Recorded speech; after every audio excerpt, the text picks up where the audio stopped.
Béjaïa, anciennement connue sous le nom de Bougie, est une ville portuaire, située au cœur de l'espace méditerranéen, dans la région de Kabylie en Algérie. La ville renferme de nombreux sites naturels et vestiges historiques, qui témoignent encore aujourd'hui des fastes de sa longue histoire. Son tissu urbain est caractérisé par une continuité ininterrompue d'occupation depuis l'Antiquité. En effet, l'occupation préhistorique de la région de Béjaïa est remarquable, par les nombreux sites et gisements ibéro-maurusiens que l'on rencontre, notamment dans les bords septentrionaux.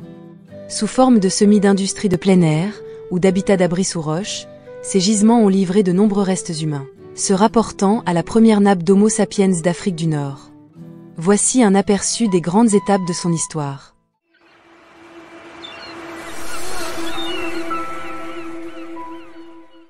La position géographique privilégiée de la région se prêtait à l'installation d'un comptoir phénicien ou punique.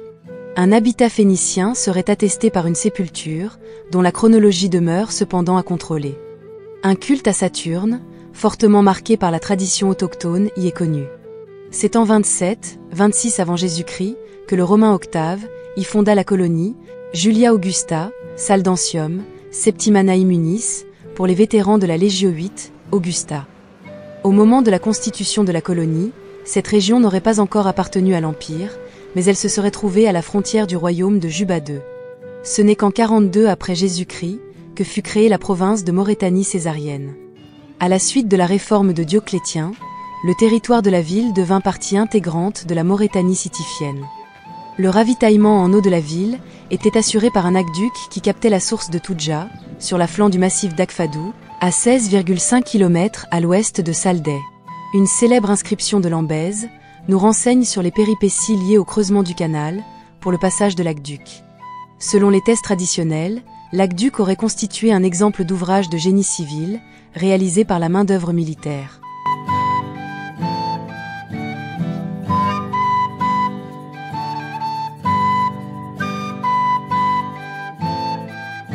À l'époque médiévale, vers le milieu du XIe siècle, le royaume des Hammadides au Maghreb est déstabilisé par l'invasion hilalienne, conduisant le sultan El Mansour à transférer la capitale d'El Kala à Béjaïa. Sous les Hammadides et plus tard les Almohades, Béjaïa devient une ville prospère, réputée pour son commerce, son artisanat et sa production maritime, selon les témoignages d'El Idrissi. Du XIIIe au XVe siècle, sous les Hafsides, la ville connaît un âge d'or en tant que centre commercial, scientifique et culturel. La population, cosmopolite, inclut Kabyles, Andalous, Juifs et chrétiens, ces derniers jouissant de relations privilégiées avec les puissances chrétiennes, comme Gênes, Pise et Venise. La ville devient un carrefour d'échanges où sont signés des traités de commerce, et où des consulats et fondouks étrangers sont établis. En outre, elle joue un rôle clé dans la transmission du savoir au Moyen-Âge, accueillant de grandes figures comme Fibonacci, Ibn Khaldoun et Ibn Arabi. Elle est également un lieu d'enseignement religieux et de rencontres intellectuelles, comme en témoigne l'activité réformatrice d'Ibn Toumert et la biographie des savants compilée par El Goubrini. Plus qu'un lieu de passage, Béjaïa est un carrefour culturel et intellectuel, attirant érudits et marchands de diverses régions du monde islamique et méditerranéen. La ville connaît une renaissance sous les Hammadides en 1067, attirant une population diversifiée, dont des Juifs. Ceux-ci jouent un rôle économique clé, notamment dans le commerce de l'argent européen, du sel, du cuir, des textiles, de la cire et des esclaves. Toutefois, les persécutions almohades en 1147 entraînent la disparition temporaire de la communauté juive, qui renaît sous les Hafsides vers 1250 avec un essor notable, favorisé par des échanges commerciaux avec les Juifs de Majorque et Marseille. Avec l'arrivée des expulsés juifs andalous après l'Inquisition, la communauté juive locale fait face à une concurrence importante. Les nouveaux arrivants étant mieux dotés en capitaux et en savoir-faire, comme l'orfèvrerie émaillée. Béjaïa devient alors un centre culturel et artisanal majeur, avec une communauté juive spécialisée dans la bijouterie et l'ébénisterie.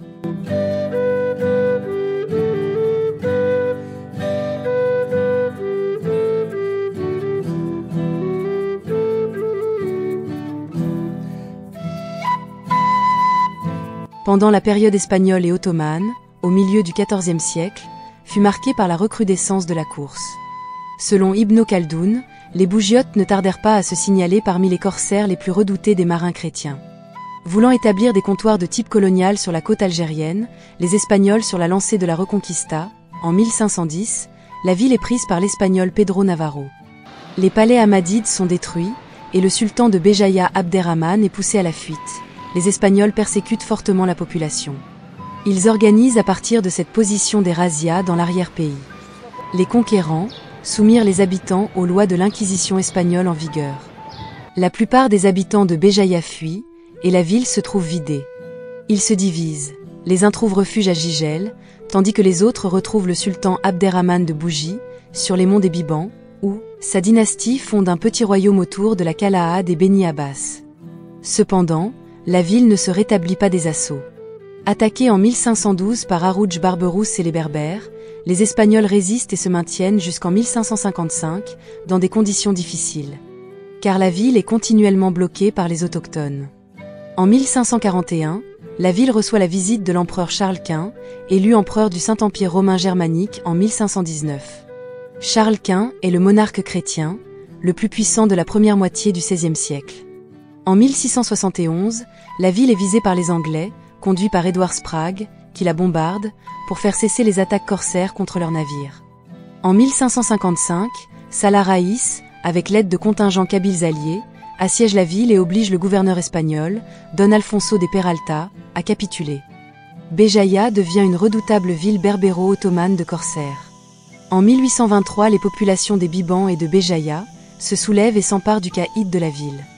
En 1825, l'Aga Yahya, commandant des troupes venues d'Alger, envahit la ville et lance des opérations de répression sur des populations de la Soumam.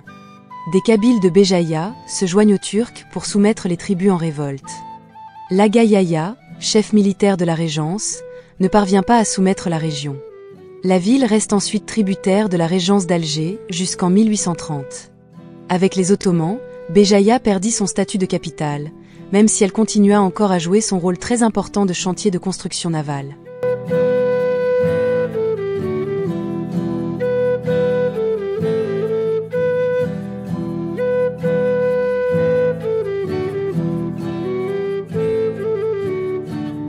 En 1830, les Français se lancent à la conquête de l'Algérie.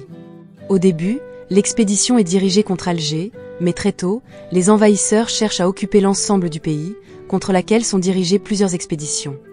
La ville de Béjaïa, passée sous le contrôle de la tribu des Medzaïa, après la chute du Dey d'Alger, connaît plusieurs incidents avec des navires français et anglais. Le commandant en chef Théophile Voirol lance une nouvelle expédition conduite par le général Trézel. La ville est prise le 29 septembre 1833, après une résistance intense de ses habitants. Cependant, les Français ne parviennent pas à en conquérir les alentours. La ville et sa région opposent une farouche résistance à la présence coloniale française et prennent part à plusieurs soulèvements et insurrections, comme celle de l'Ala Fatman Soumer en 1857, celle du marabout Boubagla, et surtout, la grande révolte du cheikh El Mokrani et du cheikh Aedad en 1871. Le 8 mai 1945, la répression conduite par les forces coloniales françaises à Kherrata, où la marine de guerre est mise à contribution pour un bombardement naval des côtes de la région de Bougie, fait des milliers de victimes. En 1949, au sein du principal mouvement nationaliste algérien, le Parti du peuple algérien, PPA, éclate la crise berbériste. Elle oppose à la direction du parti des militants, en désaccord avec sa ligne dite arabo-islamique. Certains sont éliminés, d'autres, sous la menace de l'exclusion, se rallient à l'orientation alors dominante.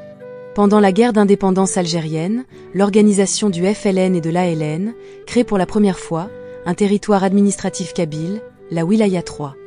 La région se trouve au cœur de la résistance au colonialisme français. L'indépendance de l'Algérie a été proclamée le 5 juillet 1962, au terme d'un conflit très violent de presque 8 ans, et surtout, de plus d'un siècle d'occupation coloniale française.